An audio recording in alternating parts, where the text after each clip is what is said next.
Здравствуйте, это передача «Личное общение». Меня зовут Альмира Синди. Здесь мы встречаемся и беседуем с интересными людьми нашей республики. И сегодня у меня в гостях профессиональный спортсмен, мастер спорта России по боксу Начин Чамбалдо. Здравствуй, Начин. Здравствуйте, Альмира, и здравствуйте, уважаемые земляки.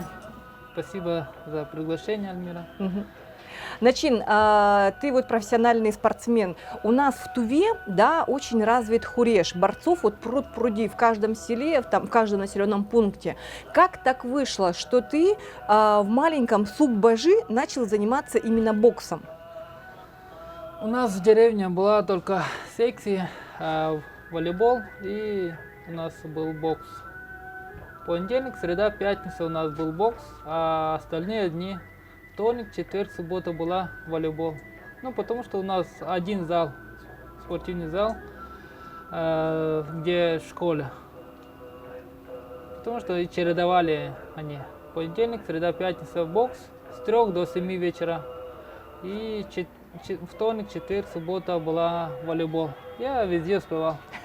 Короче, просто хуреша не было там, да? Да, хуреша ничего не было. У нас просто в деревне не было спортивной инфраструктуры.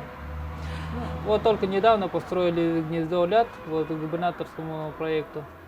А так до этого ничего не было у нас спортивных залов. В твоей карьере сыграл очень большую роль твой первый тренер Наксыл Геннадий Караулович. Скажи, пожалуйста, как он тебя увез из родного села, да, маленького мальчика. Тебе не страшно было вообще вырываться вот совсем малышом, да, 12-летним ребенком в Кызыл без родителей? Давайте я объясню. И как вообще складывалась твоя спортивная карьера уже здесь, в Кызыле? Я со 2 класса начал ходить в секцию бокс. Ну, я до школьного возраста хотел попасть, но мне сказали, как в школу попадешь, начнешь учиться в школе и придешь. Я ждал там целых 2 года. Ну, тогда мне была это целая вечность попасть в спортивный зал. А со 2 класса я уже начал ходить в секцию бокса. Тогда мой первый тренер это Наксыл Геннадий Караулович, первый мастер спорта СССР по боксу среди тувинцев. Он еще очень долгое время работал, больше 10 лет, работал председателем СУМОНа, авторитетным, сейчас, как говорится, лидер общественного мнения был, и председателем СУМОНа долгое время был, и параллельно тренировал нас. В течение 4 лет я тренировался у него. Я уже с 3 класса начал выступать на соревнованиях, на республиканских, с поддельными документами. Именно что с поддельными? То есть тебе нельзя было, выступать в 3 классе? Да. И я взял на 2-3 класса старше меня, у них свидетельство о рождении, и с этим я выступал. Когда уже учился в 6 классе, после новогодних каникул, мне предложили поехать учиться и жить в город Кызыл. Это в 6 классе. Это в феврале 15 вроде. Мне предложили, так как мой второй тренер, собственно, Спартак Чернович, он тренировал ребят в клубе спортивных единоборств в городе Кызыле по улице Кочетова. И я согласился, и родители согласились, чтобы я поехал дальше, тренировался и развивал свою спортивную карьеру. И, конечно же, тяжело было. Я не мог представить, что жить без родителей с 6 класса самостоятельно, это было... Сначала я не понимал, потом уже через год-полтора уже начал понимать, что это очень трудно. Я не дорос. Кушать никто не готовит, да? Никто не ухаживает, не стирает. Самим нам приходилось готовить. У нас же в спортивном клубе единоборств, как общежитие, там мы жили там, тренировались. Кроме меня были еще очень много борцов, наших именитых земляки. Именитые земляки, это, например, наш прославленный борец, это Тондугол Хрыжол. Сейчас старший тренер республики Тува, это Мортиол Менги. Очень много таких спортивного стиля было. Вместе жили, тренировались и учились. Ну, кто-то в разных школах города Кызыла. И я в основном 8-9 класс вот учился в 8 школе города Кызыла. И год учился на 12-й школе еще в Ближнем Калкиме. Вот. Совмещался. Смотри, ты в 19 лет стал уже мастером спорта России, да, по боксу. Это, ну, почти 7 лет ты шел к этому. Это очень травмоопасный спорт, то есть травматичный. Да. Что тебе вообще придавало силы вот идти к этому, чтобы тебе дали мастера спорта? Я выполнил не 19, а 18, когда мне было выполнено. Не, ну да, это спорт, это такой травмоопасный. Тогда еще мы с шлемами боксировали до 12 года. После Олимпиады шлема еще сняли. И вот тогда началась такая травмоопасность, то, что можно головами удариться, и, ну, без шлемов. Это такой удар еще тяжелее стали, потому что, ну, там, тейпирование рук разрешили, как профессиональные боксеры, и шлема сняли. Ну, так как бокс стал намного зрелищнее, но и травмоопаснее стали. То, что мне придавало достичь своего, это, не знаю, но самое главное, то, что у меня было желание победить. Побеждать везде. Ну, не всегда это получалось, но я это старался уже. Сейчас мне 30 Ты лет. вкусил, да, Да. вкус победы и понимал, что вот нужно к Можно чему достичь, стремиться. да. Но очень многие факторы сыграли в то, что я попадался, ну, хорошие тренера. То, что с самого детства первый тренер, второй тренер, и я еще после 9 класса поехал учиться в город Новосибирск, и там в школе учился и выступал за Новосибирскую область и параллельно за Республику Тыва. И в течение 10 лет тоже я выступал за Новосибирскую область, жил, тренировался там. Видите, там тоже очень хорошему тренеру попал в руки. Это заслуженный тренер России Моткин Валерий Александрович. Он сейчас в заслуженном отпуске, сейчас ему 71. Ну, уже года 2 назад он ушел в пенсию. У нас очень, команда такая слаженная была, интернациональная. У нас все были: дагестанцы, осетины, таджики, Киргизии, с Узбекистана, с Якутии, Бурятия, тувинцы, хакасы, евреи. Ну, очень много было, интернациональная команда была, но там больше 30 человек было. И знаете, то, что Новосибирская область, когда я переехал, то есть тогда у нас Новосибирская область по боксу ведущим регионом России был. У нас даже с одного клуба больше 10 человек попадали в сборную России по боксу. Ну, Это же очень Да. такой показатель, У да? нас даже 6 финалистов, на одном чемпионате России из нашего клуба попадали 6 человек в финал чемпионата России. Это очень большой результат. Скажи, пожалуйста, а вот у тебя какой самый запоминающийся поединок? Вот который ты прям вот запомнил и на всю жизнь, и пронесешь его еще на долгие годы?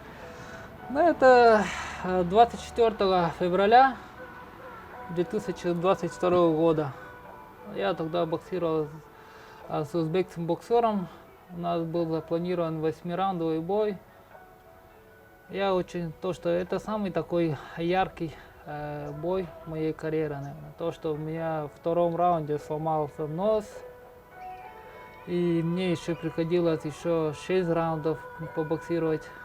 Он очень крепкий и волевой боксер был, и техничный чемпион Узбекистана был. И мне приходилось с ним возиться 8 раундов с сломанным носом. Дышать невозможно, да? Дышать было? невозможно, и приходится... это был претендентский бой, так как после этого боя я должен был боксировать за титул чемпиона Евразии. Мгм. Мне это такой возможность попался, и я не мог просто так проиграть стоя. Скажи, а вот вы вообще дружите со своими соперниками, вот с которыми на ринге вы деретесь, Ага. да? Потом вы дальше, как вы с ними общаетесь? Бокс такой благородный вид спорта. Мы-то все отношения выявляем на ринге, а после с ринга выходим, уже нечего нам делить. Я очень многими друзьями общаюсь, коллегами по спорту, то есть. Когда я боксировал в олимпийском боксе, потому что мы участвовали там в чемпионат Новосибирской области, Сибири и России, и всероссийские, и международные соревнования, все мы приезжаем и участвуем, потому что мы уже знакомы очень долгое время. А вот когда я боксировал в профессиональном боксе, я большинство боксировал зарубежными. То с Узбекистана, то с Таджикистана, то с Киргизии, бывших стран Советского Союза, то есть. И не знаю, там когда-нибудь с ними еще увижусь, это маловероятно. То, что из российских спортсменов, я очень многими соперниками, всегда мы века записаны, и когда приезжаем в гостях у друзей, мы всегда встречаемся, общаемся и делимся со своими опытами. Как говорят, в спорте нет границ, и все общаемся. Я, знаешь, на самом деле не удивлена, что ты идешь в депутаты Верховного Хурала, потому что ты очень дисциплинированный, ты умеешь добиваться целей своих, да, вообще спортсмены всегда идут к своей цели, и это вот отличительная черта на самом деле. Они поставили себе цели, они идут, вот я такая же, да, и очень хорошая эта черта в тебе. Скажи, для чего ты идешь все-таки? Это спортивный интерес у тебя или действительно есть желание изменить жизнь республики к лучшему? Почему я иду кандидатом в депутаты, Верховного Хурала от партии «Единая Россия»? Сначала мне было, когда началось предварительное голосование, праймерис, тогда же я включился в список. Да, кстати, я вам сейчас скажу, что Начин Чамбалдо набрал огромное количество голосов на предварительном голосовании праймерис. 7 тысяч. Ты, по-моему, один из лидеров, да? И один из тех, кто набрал наибольшее количество голосов. Да, продолжай. Вот это то, что почти 93% избирателей проголосовали за меня. Это если по коэффициентам, как это назвать? Коэффициент это практически, да, практически все население, да, большинство населения тех районов, откуда идет Начин. А Начин идет от Кахемского и Терехольского районов. Да, 93% граждане проголосовали. Это такая мне мотивация дала, что они надеются на меня. Большая ответственность лежит на моих плечах, на моей голове. Ну вот скажи, давай вот уже представим, да, что ты стал депутатом Верховного Хурала. Какие ты будешь проблемы решать, как уже будучи депутатом? Если станешь. Да, Мы сейчас не говорим о том, что ты прошел. Если стану, то отстаивать, в первую очередь, отстаивать интересы своего избирательного округа, это Кахемский и Терекольский районы. Отстаивать их интересы, выполнять то, что я уже по 3 круга все объездил, весь район Кахемский, и Тереколе был на 4 дня тоже. И каждый раз встречался с трудовыми коллективами, и ветеранами, и молодежью, и людьми, которые активно ведут образ жизни в районах. Со всеми от всех собрал наказы. Я эти наказы буду делать, будучи уже, если пройду, будучи депутатом. Это выполнять наказы в первую очередь своих избирателей. Это над чем буду работать, если пройду в течение своего депутатского корпуса. Как это? Депутатского срока. Срока. То есть, да. Скажи, а вот будешь лоббировать по строительству новых дополнительных спортивных секций, и площадок? Да, то, что сейчас Министерство спорта работает, это на самом деле это видно всем, потому что они очень много строят спортивные залы, ангарного типа, по губернаторскому проекту «Гнездо», «Ляд» еще в труднодоступных селах нашей республики, и спортивные комплексы, как в правом берегу, для игровых видов спорта. Для меня, это человек из спорта, очень небезразлична судьба наших спортсменов и тренеров. Потому что в первую очередь для достижения целей в спорте это поддержка в плане финансового. вот это тоже надо отстаивать на республиканском уровне, на парламенте, отстаивать интересы тренеров и спортсменов. И поощрение премиальными или заработными платами. Вот этот вопрос у нас очень остро стоят. Почему же люди от нас уезжают, спортсмены? Да, почему? Да. Потому что у нас условий нету для того, чтобы их тут содержать. И для этого я вот как уже 1,5 года тут живу, постоянно снова смотрю, как наше министерство работает для того, чтобы их держать тут и взращивать своих чемпионов. То есть, чтобы их тут содержать, нужно привлекать инвесторов, которые меценатов, то есть они должны финансировать все выезды и заработные платы, стимулирующие, то есть можно так сказать. Но у нас еще очень такая проблематичная это финансирование и экипирование спортсменов. Начин, скажи, пожалуйста, вот у нас все-таки детский криминал, он растет, да, несмотря на то, что у нас открываются новые секции, очень много молодежи ходит на эти секции. Как нам сделать так, чтобы снизить эту детскую преступность? Давайте я от себя начинаю говорить про детскую преступность. Давайте мы 2022 года с Министерством спорта мы почти все районы объездили с мастер-классами и профилактическими беседами. Когда мы проводили сначала профилактические беседы, очень многие задавались, даже учителя, родители начали, куда нам, чтобы детей записать, чтобы он не отвлекался от учебы, от жизни, то есть, чтобы не занимался там преступными делами. Мы еще первый раз профилактическую беседу проводили вот с нашими именитыми борцами, спортсменами. Во второй раз мы уже начали проводить мастер-классы по всей Туве. Объездили, очень большой охват был тогда.